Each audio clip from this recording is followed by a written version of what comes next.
Today we are going to do the third RC passage of the comprehensive test in chapter 11, which is basically about evaluative level of meaning. If you recall, the second RC passage was also on philosophy. The title was The Nature and Role of Philosophy. And if you recall, I had told you that this is from the introduction to the book by Bertrand Russell on the history of Western philosophy.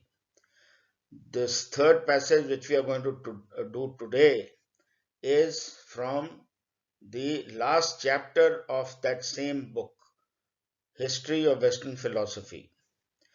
This, let us say, is about the philosophy of logical analysis.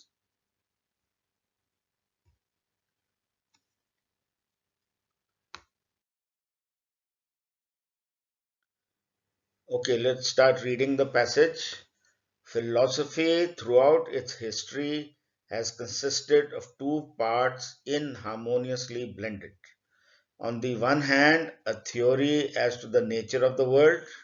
On the other hand, an ethical and political doctrine as to the best way of living.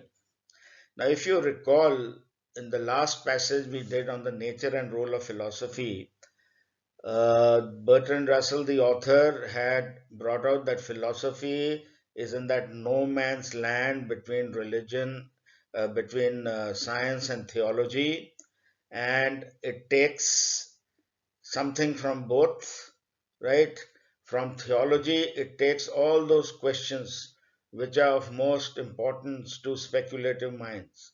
And from science, it takes the method, the scientific method, but in particular, the technique of logical analysis. So he has been through the whole book covering the history of Western philosophy, and now towards the end he is summing up. And if you recall, in the last passage, so see that as an introduction, and with that in mind, then when you read this, you'll be able to understand better. So he said philosophy is a no man's land between theology and science. It borrows the method of logical analysis from science, and it borrows the uh, difficult questions which speculative minds are interested in, are of most interest to them, but there are no answers. So philosophy does not try to answer them, it tries to only study these questions. And therefore, what uses philosophy to the ordinary people? It helps them cope with uncertainty and ambiguity. That was the essence of the RC2 passage in this very comprehensive test, chapter 11. Okay, so now let's start again from the beginning. Philosophy throughout its history has consisted of two parts inharmoniously blended. On the one hand, a theory as to the nature of the world. So this is science, right? On the other hand, an ethical and political doctrine as to the best way of living. So that is theology because uh, religion and theology, that is from where ethics and everything emerges as to what is the purpose of our lives, how we should behave with each other, and what kind of a life we should lead, which is the best way of living. All that emerges from religion. And science gives us a theory as to the nature of the world. There was a Big Bang theory, the universe, this thing, then there was a solar system, and so on and so forth. Right? Now, philosophy throughout its history, he says that these two things, though it partakes of both, but they've not been able to blend it properly. So, most philosophers, let's say, most of the time have failed to blend these two aspects. One is science part and the moral part, morality, ethics, religion, right? Morality, ethics emerges from religion and which tells you which is the best way of living. right? They've not been able to blend these together in a harmonious way, integrate them without any contradictions. So let's proceed further. The failure to separate these two with sufficient clarity has been a source of much confused thinking. So, philosophers from Plato to William James, which he has covered in his book, have allowed their opinions as to the constitution of the universe to be influenced by the desire for edification. That means, even if they described how the universe is constituted, they wanted to show man at the center, that man as the important being. That is why this whole universe is there for man's sake. There because they desired edification, right? Giving man a higher position, a nobler role in this whole universe, right? Knowing as they supposed what beliefs would make men virtuous, they have invented arguments, often very sophistical, to prove that these beliefs are true. So they've tried to, so that means they mixed beliefs with science. You see, what they believe about men, that men are uh, virtuous, they have a soul which is going to merge with God, right? So they have invented arguments, logical arguments, often very sophistical, is a sarcastic comment, or that these arguments are all just glib arguments, fallacious arguments to prove that these beliefs are true. So, introduction of this kind of bias into philosophy is objectionable both on moral and on intellectual grounds. So, philosophers, he says, are guilty of their failure to separate these two aspects, the morality aspect and the science aspect about what the universe is all about. And they have therefore introduced a bias as to man as the center, man as the virtuous being who has a special role to play, etc. So that kind of a bias has come into philosophy, which is objectionable both on moral as well as intellectual grounds. So why is this kind of bias into their philosophy objectionable on moral grounds? Let's see next para. So, on moral grounds, if you see, so morally, a philosopher who uses his professional competence for anything except a disinterested search for truth. Disinterested means unbiased, right? It doesn't mean uninterested. So, disinterested, unbiased, spirit of inquiry, search for truth, that is his job, right? So, he is guilty of a kind of treachery to his very profession if he allows biases to come in. So he is in a way immoral in not being disciplined enough to follow this impartial, unbiased search of truth. So that's how he is. He is virtually saying philosophers are immoral and dishonest to their profession, because their professional competence should be nothing but unbiased search for truth. If they don't do that, then they are being treacherous. They are guilty of a kind of treachery. And when he assumes an advance of inquiry, that means without uh, analyzing certain things, that man is the center, or man is made in the image of God, or something like that, right? So when he assumes without analyzing it scientifically, logically, that certain beliefs, that let's say soul exists is one belief, like we believe that we are the only conscious being on earth, right? And this is like an extension of religion which says we have a soul.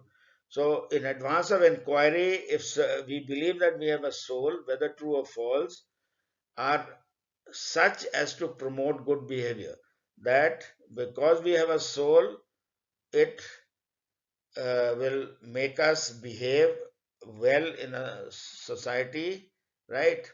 So let me read this sentence again. And when he assumes in advance of inquiry that certain beliefs, whether true or false, are such as to promote good behavior, he is so limiting the scope of philosophical speculation as to make philosophy trivial. So, making such assumptions that let's say we have a soul without inquiring whether what is a soul, what is a, etc., right? Or what is consciousness without getting into it, but he knows that these just saying that we have a soul and we a conscious being, this will promote good behavior on part of human beings. So therefore he introduces this bias in his philosophy. He is so limiting the scope of philosophical speculation as to make philosophy trivial. So therefore again he has done treachery to his unbiased search for truth and made philosophy trivial. These are how strongly he feels that if biases come in like this, okay, the true philosopher is prepared to examine all preconceptions. So, true philosopher doesn't, uh, let's say, get scared about investigating whether there's a soul or get daunted by how will I prove there's a soul? How will I prove that we are the only conscious being? Right? So, these preconceptions, a true philosophy is prepared to examine all these preconceptions.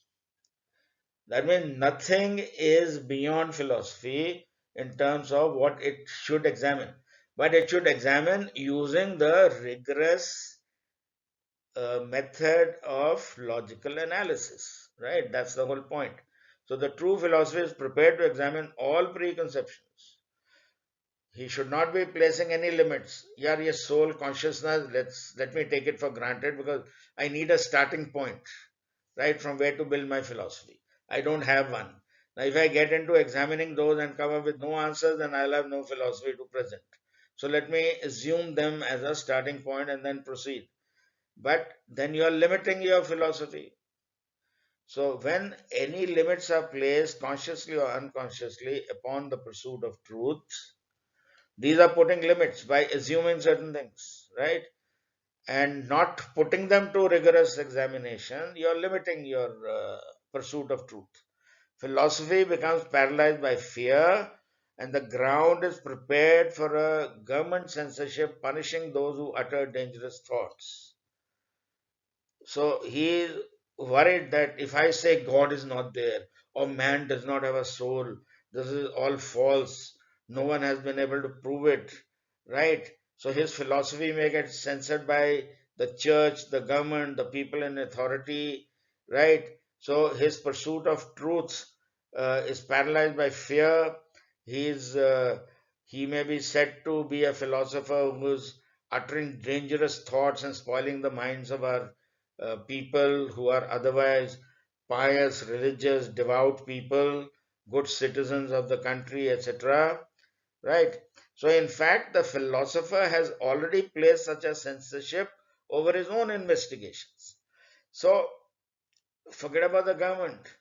If he takes some assumptions without examining them, he is in a way censoring his own investigation because he's saying these are beyond my examination.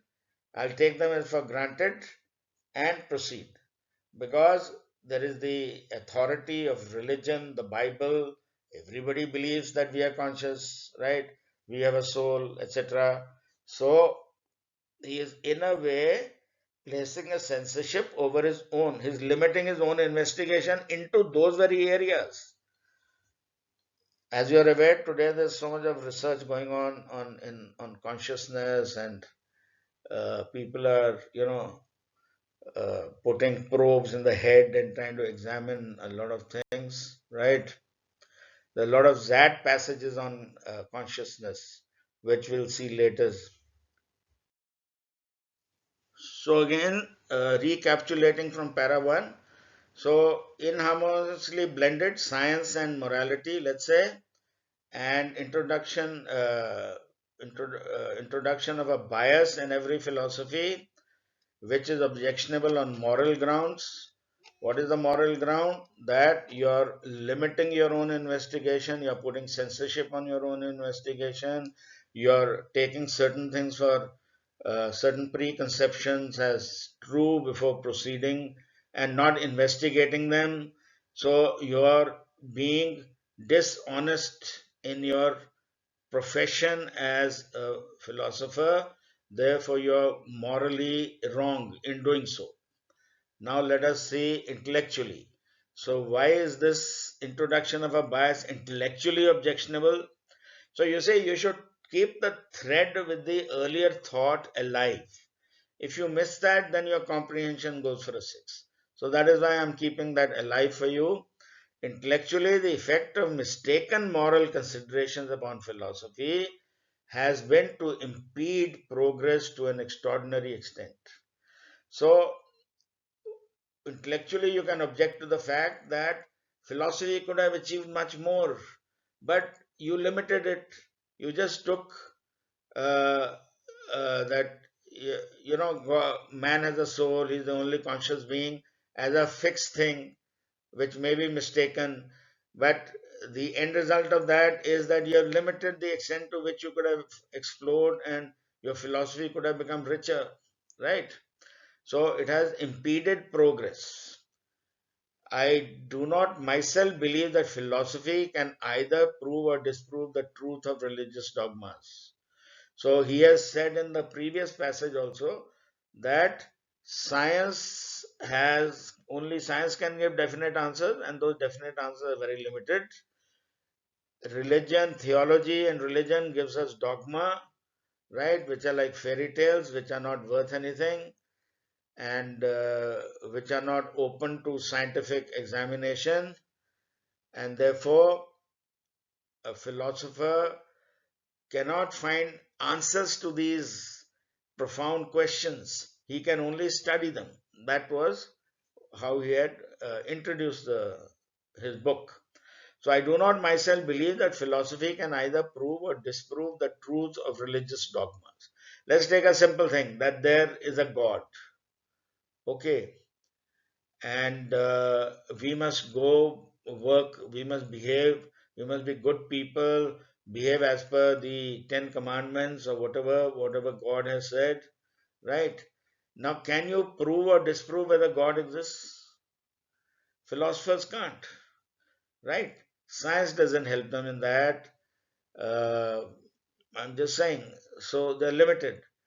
But ever since Plato, most philosophers have considered it part of their business to provide proofs of immortality and the existence of God.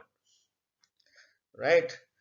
So he's saying that a philosopher cannot prove or disprove religious dogma, let's say God, yet all philosophers say that man is immortal, his soul is immortal, because that's part of God, and God exists. God is the one who has designed this beautiful world and this universe, right? And he's made man and given him a purpose in life, etc., etc., right? So they assume all this in part of their philosophy, which actually they can neither prove nor disprove. They have found fault with the proofs of their predecessors. So each guy provides that no, that guy's proof that God exists is wrong. I've got a better proof that God exists, and so on and so forth. So they have found fault with the proofs of their predecessors. Saint Thomas rejected Saint so and so's proof, and Kant rejected Descartes, but they have supplied new ones of their own. So each one comes up with his own false logic, fallacious logical argument, sophistical arguments, right? In order to make the proof seem valid, they have had to falsify logic. I mean, falsify logic. Let's take a simple thing. Bible is the true word of God. How do you know? Because it's written in the Bible. Bible says so. So it must be the true word of God. Now, with this kind of logic, they have proceeded. I mean, I'm giving you a simple example for your understanding. We don't know all the different proofs. That is another area in philosophy. So, in order to make the proofs invalid, they've had to falsify logic.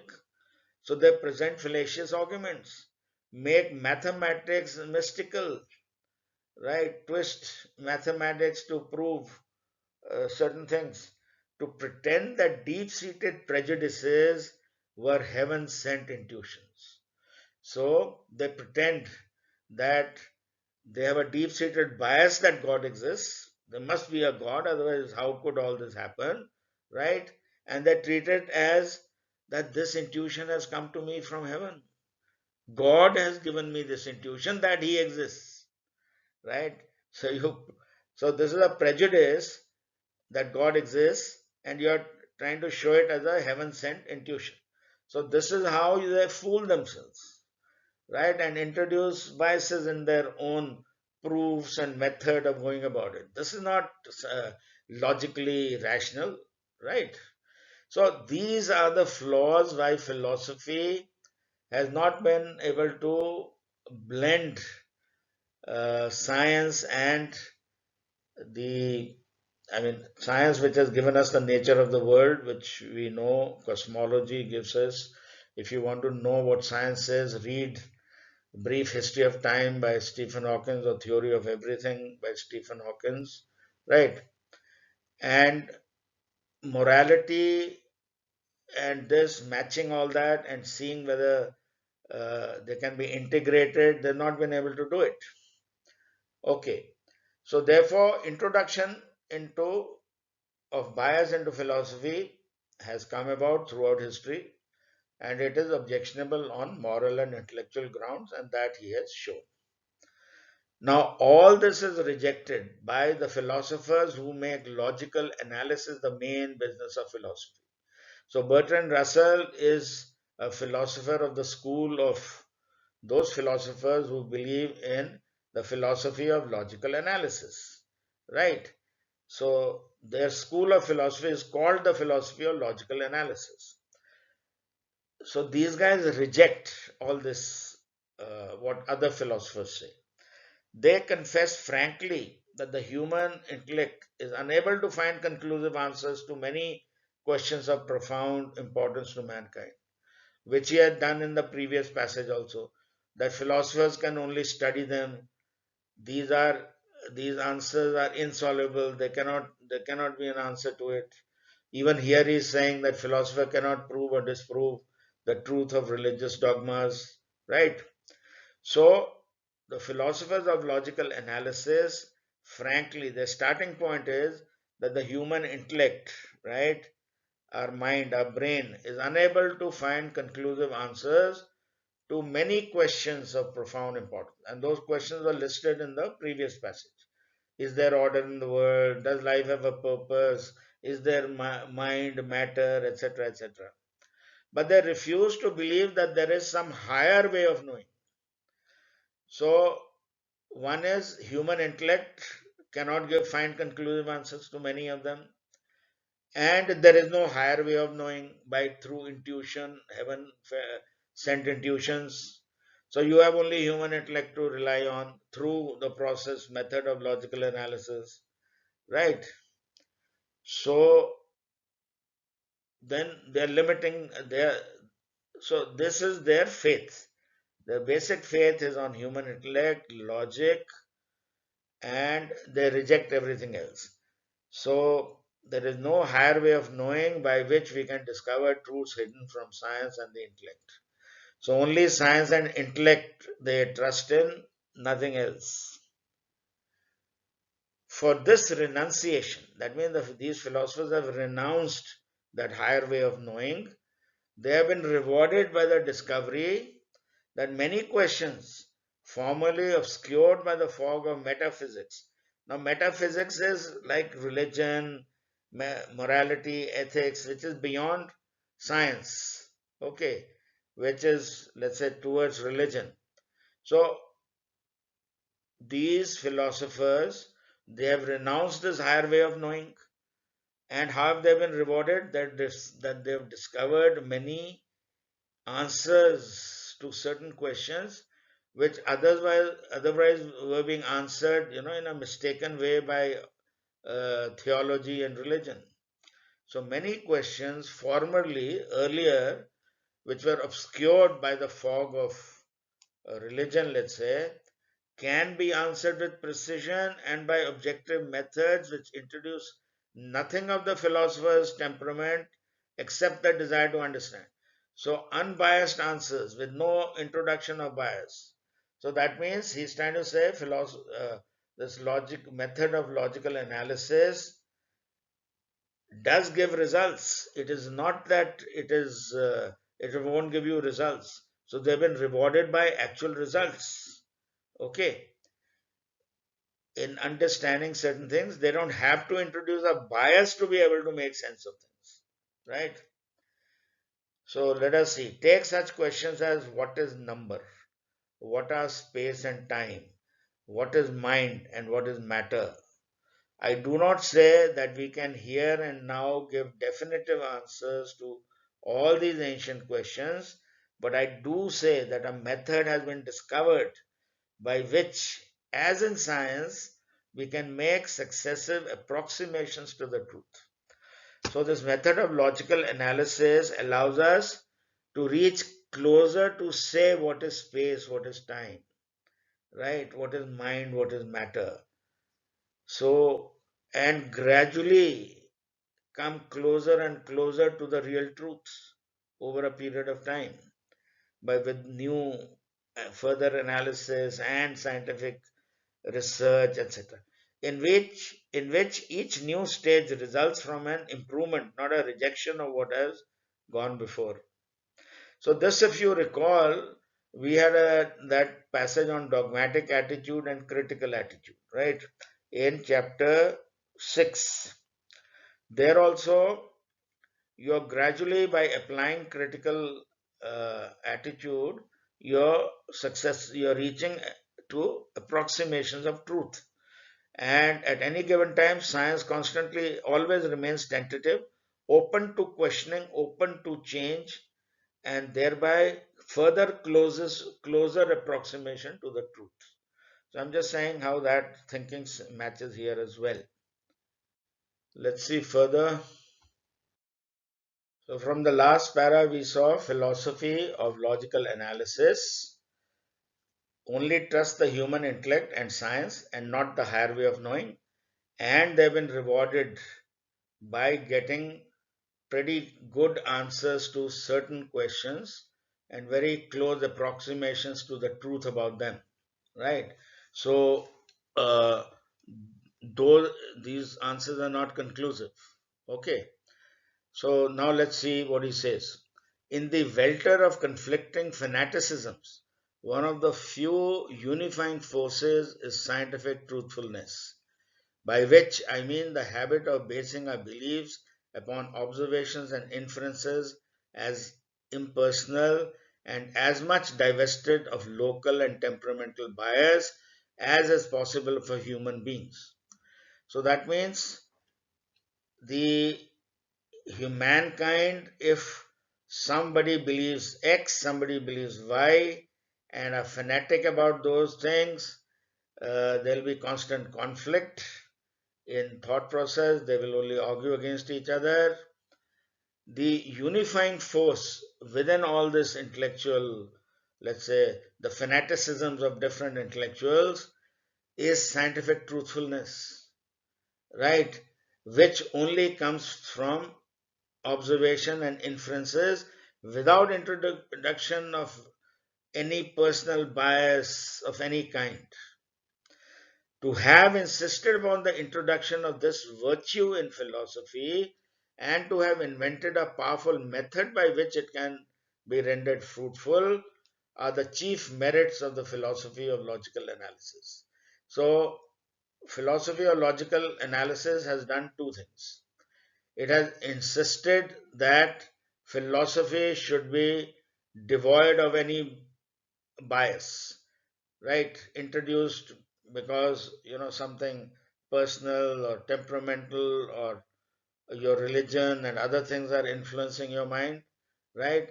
Plus, they've invented a powerful method of logical analysis, right? And they've placed total faith on the intellect and science. This is the solid foundation or the merits, the chief merits of this philosophy. The habit of careful veracity, that means carefully checking the truthfulness, acquired in the practice of this philosophical method can be extended to the whole sphere of human activity. So, the same method which has emerged from here can be extended anywhere, producing wherever it exists a lessening of fanaticism. So, once you rely on this method, you will have less people who are dogmatic, fanatic, biased, and therefore always at loggerheads with each other because there will be different fanaticism in conflict. So, it will in fact unify mankind by getting rid of fanaticism.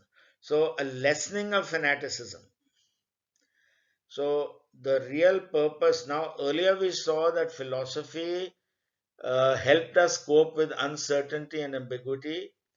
This philosophy of logical analysis is helping lessening the fanaticism because nobody can say no to what has emerged from science and intellect because that is kind of irrefutable, right?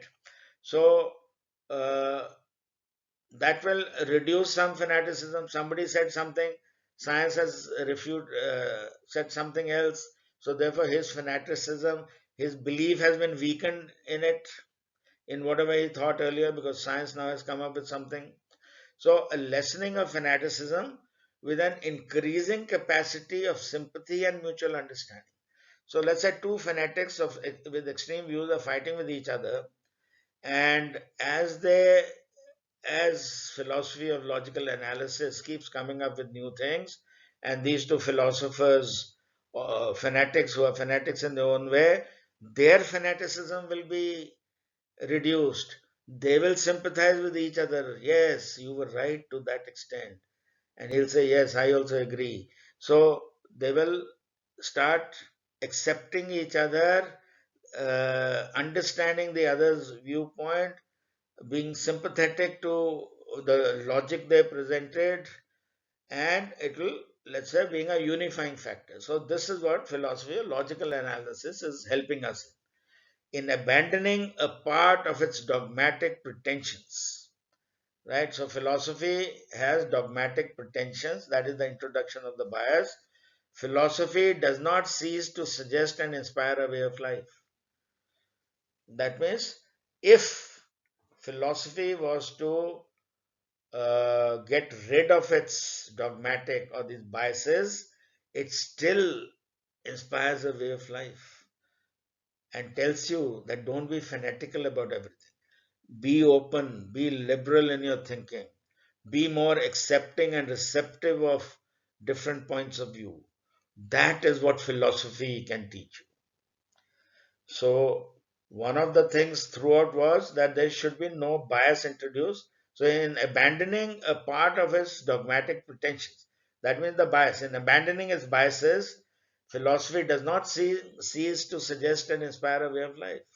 That means philosophy is still useful in providing the lessening of fanaticism, more sympathy and mutual understanding among people with differing views, apparently differing views, which then narrow down because you have certain knowledge coming out from the human mind and scientific research. So, this is where it ends. And he obviously is a proponent of philosophy of logical analysis. And you've been able to link both the passage, his thoughts together. Now, let's look at the questions. So, according to the passage, what has been the basic flaw in philosophy as existed throughout history? So now, without looking at it, you remember it was introduction of a bias from that morality, metaphysics, and that component. One was science, the other was the better way of living, morality, ethics, all that stuff. Okay, so let's see. What has been the basic flaw? Answer should be, let's see, one, nature of the world and the purpose of life have been explained only from a scientific point of view, thus isolating it from popular religious views. This is totally wrong. Moral considerations have not been blended well with metaphysical speculations. Moral considerations and metaphysical are actually the same. So, this is only to confuse you. You may not have understood that, right? So, by the way, this I took from the book. These are options that I have made. So, two could be a kind of a option trap for you. Metaphysics is beyond physics, beyond science, right? So, morality, ethics is also emerging from things beyond science. Heaven sent intuitions have been proved true through rational analysis. Okay, this seems a little like it. Let's see the last. Scientific approach has limited the scope of philosophy. So this is not it. Answer is three. It is that introduction of biases. Let's say man has a soul, which is seen as a heaven sent intuition, and that has been argued by falsifying logic and mystifying mathematics, etc. Which is so that is the basic flaw, that such heaven sent intuitions are the biases that have been introduced by presenting false and sophistical and arguments in their philosophy. So three is the answer. Question 20. According to the passage, what cannot be inferred as a plausible reason for most philosophies ending up being an inharmonious blend of a theory as to the nature of the world and an ethical or political doctrine as to the best way of living. So let's just see the question again. So these two things, science and let's say morality. Okay. So what cannot be inferred as a plausible reason for most philosophy ending up being inharmonious blend of the two, right? That inharmonious blend is because introduction of bias that we remember, right? So what cannot be reasoned as a inferred as a plausible reason for this?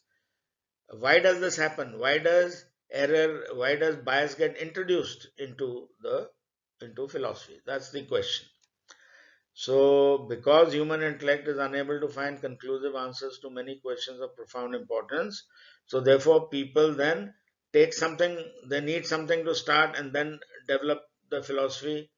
So, this can be inferred that because human intellect cannot give us all the answers, therefore philosophers throughout from Plato, etc., they tend to take something from elsewhere as starting point, which is like a introduction of a bias into the philosophy. Two, because philosophers sought a unifying philosophy that can explain the many questions of profound importance to mankind. What about this? Yes, because they tried to blend them in. They tried to blend uh, what they knew from science and what they didn't know from elsewhere, and then only try to make some complete sense of things.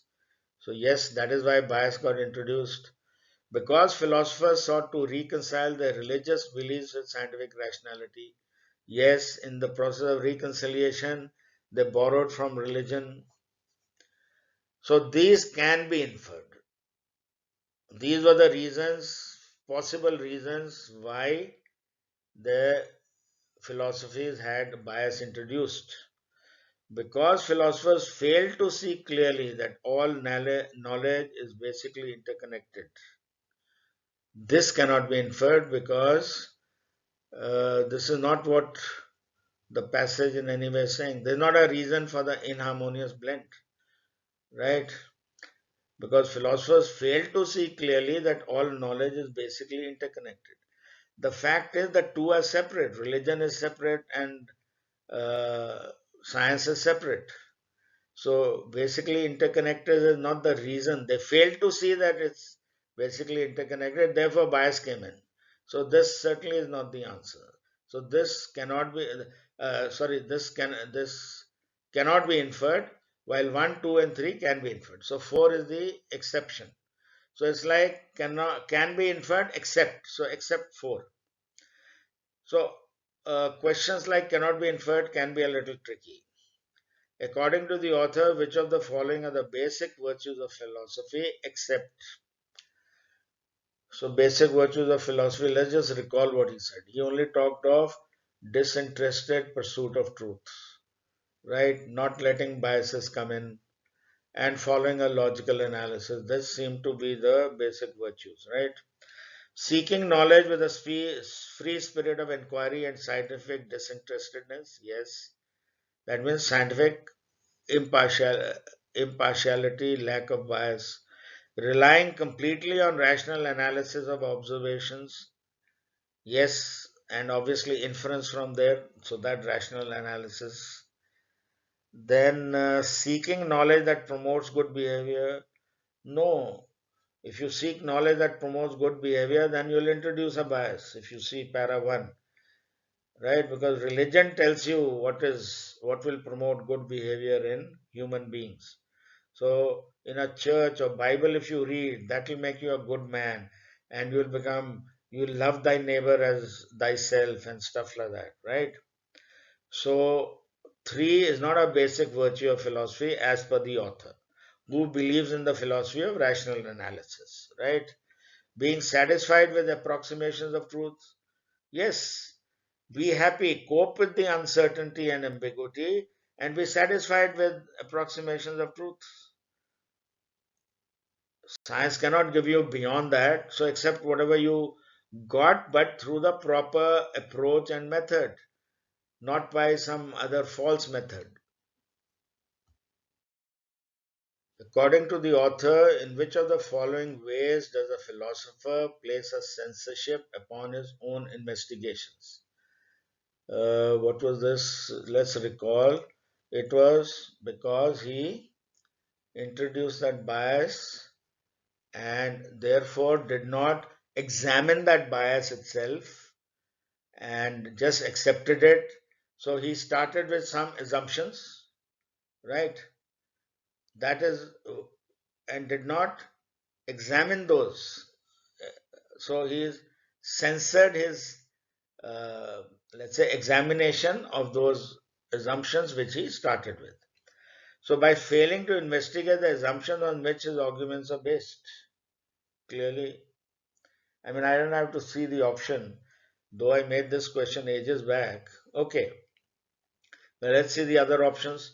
By provoking the government by uttering his dangerous thoughts, so that's nonsense. By examining scientific truths from a moral point of view, so that's where the problem comes. That's where the bias gets introduced. By limiting the pursuit of truth by relying solely on the intellect. So let's read the question again. In which way does a philosopher place a censorship? That means he does not examine the assumptions. So let us say 3 again, by examining scientific truth from a. So obviously that's not what he's doing. He is in fact taking some morality points as assumptions without questioning them. That is how he is introducing censorship. By limiting the pursuit, by relying solely on the intellect, that is what the philosophy of rational analysis is all about, that rely only on the intellect. So thereby you are not censoring it, but use your intellect to even examine the assumptions that you're making, that God exists, man has a soul. How do you know? Examine it through logical analysis, and then proceed further. You're censoring your investigation by not examining whether God exists or not, whether man has a soul or not. Okay, 23. Which of the following is the author least likely to agree with? So again, let me repeat. 22 answer was 1. 23 least agree with. Religious dogmatic beliefs are open to scientific examination. Yes, God exists, man has a soul, examine it. Don't put a censorship that these are beyond scientific examinations, or let me just accept them and then start. Rather than how will you know whether that's true or not? Right? So, therefore, they are open to scientific investigation. He'll agree with that. Human intellect has limitations, and so philosophers should limit their scope of inquiry. Intellect has uh, this he will not agree with. The, they should limit their scope of inquiry. Okay, let's see further. Philosophers are rewarded with scientific truthfulness if they refuse to believe that there is some higher way of knowing. So, this obviously he will agree with, because philosophers of logical analysis, they refuse to believe there's a higher way of knowing, and they are being rewarded with scientific truthfulness. So this he would agree with. So 1 he would agree with, 2 he would agree with. What about 4? Moral issues are beyond the purview of philosophers. They are not. That we saw even in 22, right? Where was it? 22 answer was 1. By failing to investigate the assumptions. So those assumptions, those moral issues are taken for granted. They should be examined, otherwise you're censoring your investigation. So 4 is something he'll least likely to agree with. But let's come to 2 again. Human intellect has limitations. Yes, he agrees that. He agrees with that, and that is why we cannot prove and disprove many things of religious dogma, and so philosophers should limit their scope of inquiry. This part is a little confusing. That means, so philosophers should accept approximations to the truth, right? So this he may partially disagree with the second part, but 4 is totally, he is least likely to agree with 4, while in 2 he may agree with the first part and not agree so much with the second part. So, one odd choice has to be given, which is, so when I made this question, I remember, one of the ways examiners can make difficult questions is give part correct, part wrong, and then confuse you within them. Okay, let's move on.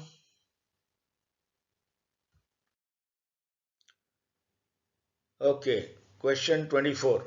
I've kept the same numbers as the book so that when you read the from the book and then see the video, there is total correlation. From reading the passage, what can be concluded about the profession of the author? He is most likely not to be a.